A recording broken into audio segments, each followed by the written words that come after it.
नमस्कार साथियों। आज हम महेश वर्माल एनसीईआरटी की जो है ऑनलाइनर पॉलिटी का महत्वपूर्ण क्वेश्चन करने वाले हैं, जिसमें आपातकाल से संबंधित क्वेश्चन करने वाले हैं। तो चैनल पे नए हैं तो चैनल को सब्सक्राइब और वीडियो को लाइक ज़रूर कीजिएगा। तो आइए शुरुआत करते हैं। आपातकाल में जो है किसी राज्य विधानसभा की अवधि बढ़ाया जा सकता है कितना, किसके द्वारा? यह संसद के द्वारा बढ़ाया जा सकता है। उसके बाद किसने कहा था कि राष्ट्रपति का आपातकालीन अधिकार संविधान का साथ धोखा है? तो हृदयनाथ कुंजरू ने कहा था। हृदयनाथ कुंजरू कहा था। क्या कहा था? राष्ट्रपति का आपातकालीन अधिकार संविधान का साथ धोखा है। उसके बाद है राज्य में राष्ट्रपति शासन किसकी सलाह पर जो है लागू किया जाता है? तो राज्यपाल के सलाह पर। किसके सलाह पर? राज्यपाल के सलाह पर राष्ट्रपति शासन जो है किसी राज्य में लागू किया जा सकता है। उसके बाद है राष्ट्रपति शासन अधिकतम कितनी अवधि तक लगाया जा सकता है? तो राष्ट्रपति शासन जो है अधिकतम एक बार में 3 वर्ष के लिए लगाया जा सकता है। राष्ट्रपति शासन अधिकतम कितने अवधि तक लगाया जा सकता है? तो 3 वर्ष के लिए लगाया जा सकता है। तो अब देखेंगे हम अब तक की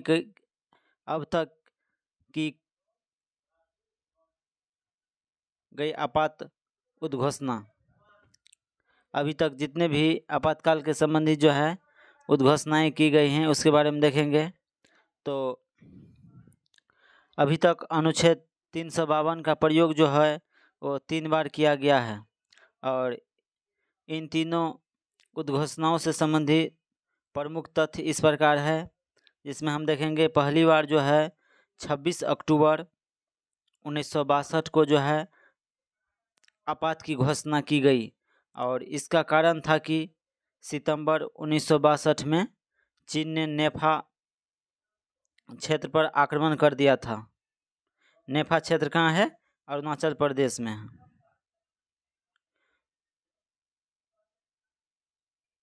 नेफा का फुल फॉर्म क्या होता है? North east frontier agency.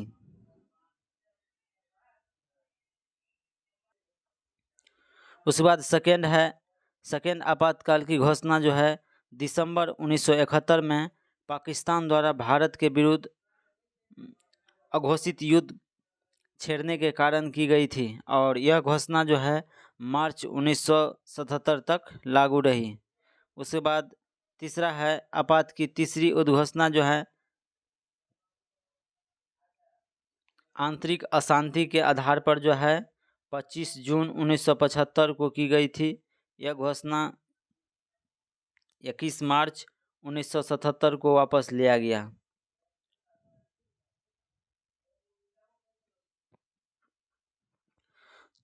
उसके बाद है भारतीय संविधान के अनुच्छेद 352 के अनुसार जो है राष्ट्रीय आपात की घोषणा जो है युद्ध के क्षेत्र में बाहरी आक्रमण, उसके बाद सशस्त्र विद्रोह जो है इसके आधार पर किया जा सकता है।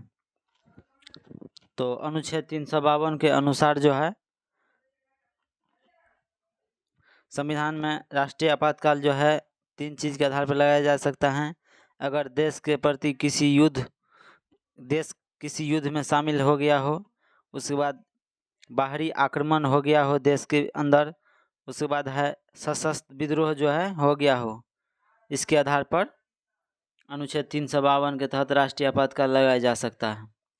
उसके बाद है भारतीय संविधान के किस अनुच्छेद के अंतर्गत भारत सरकार का दायित्व है कि वह बाहरी आक्रमण एवं आंतरिक अशांति को जो है राज्यों की रक्षा करें? तो अनुच्छेद 355 के तहत।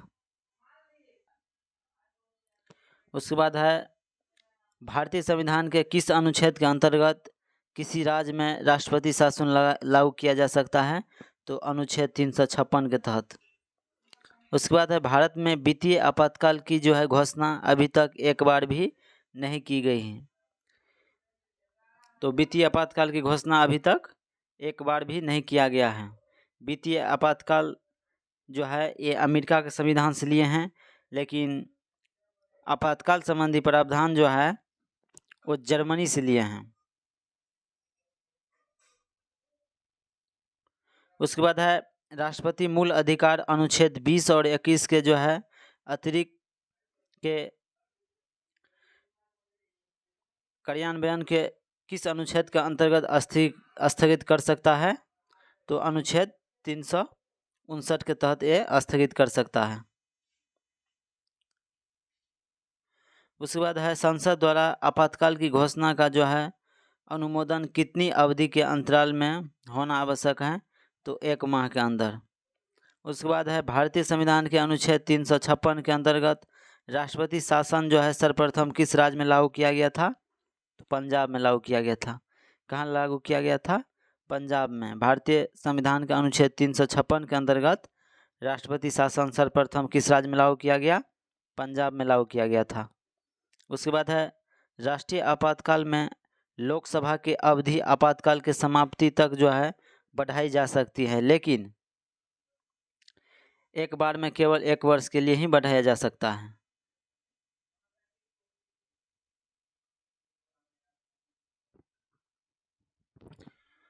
उसके बाद हम आपातकाल के जो है प्रकार देखेंगे तो सबसे प्रथम है अनुच्छेद 352 जिसमें राष्ट्रीय आपात की चर्चा है।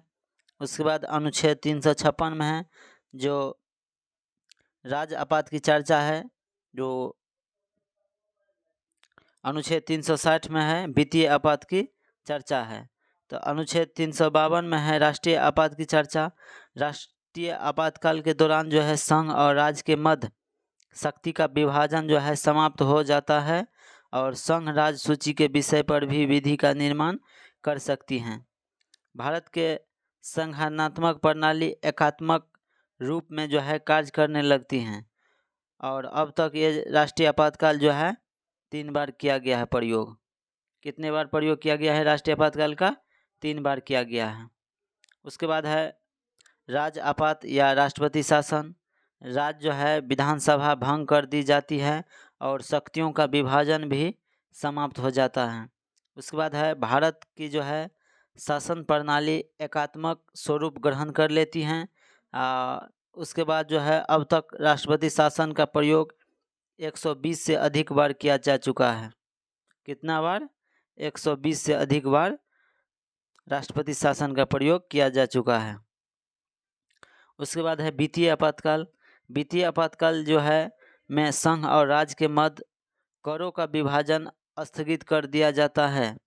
संघ एवं राज्य के अधीन कार्यरत सभी व्यक्तियों के वेतन एवं भत्ता में जो है कटौती की जा सकती है और इसके अंतर्गत उच्चतम या उच्च न्यायालय के न्यायाधीश भी शामिल हैं। उसके बाद वित्तीय आपातकाल का प्रयोग अब तक 1 बार भी प्रयोग नहीं हुआ है। तो बताइएगा वित्तीय आपातकाल कहाँ से लिए हैं? तो वित्तीय आपातकाल अमेरिका से लिए हैं। लेकिन आपातकाल पर संबंधी प्रावधान कहाँ से लिए हैं? तो जर्मनी से लिए हैं।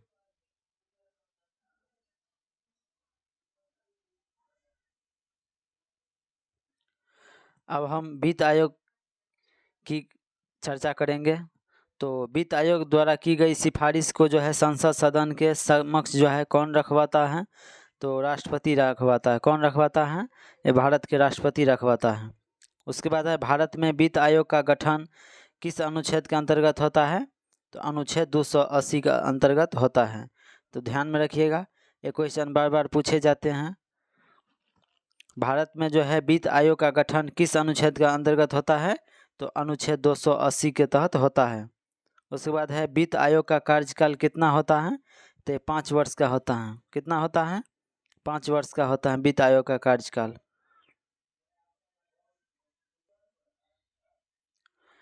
उसके बाद है वित्त आयोग में जो है अध्यक्ष के अतिरिक्त कुल कितने सदस्य होते हैं? तो 4 अन्य सदस्य होते हैं। कितने होते हैं? 4 अन्य सदस्य होते हैं। उसके बाद हम देखेंगे भारत के वित्त आयोग, जिसमें पहला वित्त आयोग है 1951 में गठन किया गया। केसी नियोगी था। कौन था? केसी नियोगी था पहला वित्त आयोग का अध्यक्ष। और इसका जो है अवधि था 1952 से 57 तक था। तो ध्यान में रखिएगा, पहला वित्त आयोग कौन था?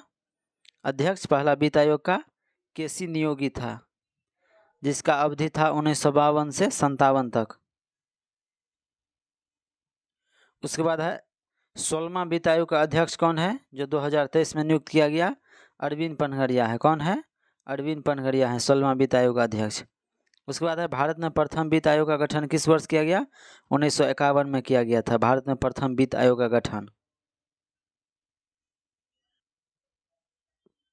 उसके बाद है भारत में केंद्र राज्य के जो है मध्य वित्त संबंधी जो है, भारत में केंद्र राज्य के जो है मध्य वित्त संबंध जो है किसके संतुष्ट जो है निर्धारित किया जाता है? तो वित्त आयोग के संबंध, किसके संबंध में जो है निर्धारित किया जाता है? वित्त आयोग के संबंध में। उसके बाद है वित्त आयोग का मुख्य कार्य क्या होता है? तो केंद्र के कर और राज्य के जो है भाग तथा केंद्र द्वारा जो है राज्य के लिए दी जाने वाली वित्तीय सहायता को निर्धारित करता है। उसके बाद है केंद्र एवं राज्य के जो है मध्य वित्तीय विवाद के समाधान के लिए जो है एक संस्था के द्वारा होता है। किसके द्वारा होता है? तो वित्त आयोग के द्वारा होता है। केंद्र और राज्य के मध्य जो है वित्तीय विवाद का समाधान कौन करता है? वित्त आयोग करता है। उसके बाद है केंद्र की जो है समेकित निधि से राज्यों को जो है राजस्व की सहायता हेतु अनुदान देने वाला जो है सिद्धांतों का अनुशंसा जो है कौन सा प्राधिकरण करता है? तो वित्त आयोग करता है। कौन करता है? वित्त आयोग करता है।